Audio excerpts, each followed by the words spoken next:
On the pizza, cacio e pepe. The dough is what kind of style of dough? It's actually a little bit Napolitan style, but not really, because I like it a little bit more crunchy. Look, this is sourdough. Oh, yeah. Okay. It's So it's a like mother. 11 generation It's a of mother. bakers. A starter or mother is a leavening agent that makes bread dough rise and gives it flavor. By periodically feeding a starter with flour and water, it can live for generations. Stefanos has been around for 200 years. Why is the dough so soft? What is that? Because I start from water and half of the flour. I add the flour slowly. Yeah, you can't.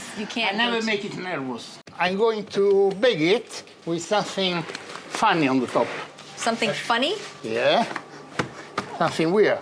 Ice cubes.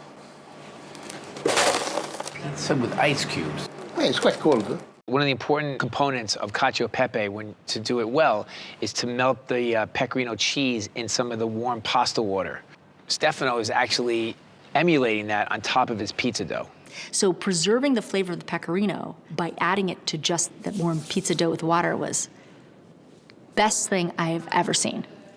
Is there black pepper in the pecorino? Yes, already. So it's already mixed. I like that. Ooh, a lot of pecorino. Wow. Yes, I like it because, look, the first... I like you, Stefano. Lots of cheese. Because the first time the pecorino cheese changed Starts to color, melt. but I put it until it's still white. That means that it's dry. So you have two consistency. Yeah. You got the wet Crunchy. layer, and then you got the top layer, which is a little bit crunchier. Beautiful. Yes? Yes. Oh, wow. Can you feel the... Right here. There's 3 different textures. Yes. It's Like creamy that. right in the middle there. Yes, and it's crunchy. Oh my God, the dough is fantastic. It's light and crispy, airy, flavorful, everything. Wow. That is insane.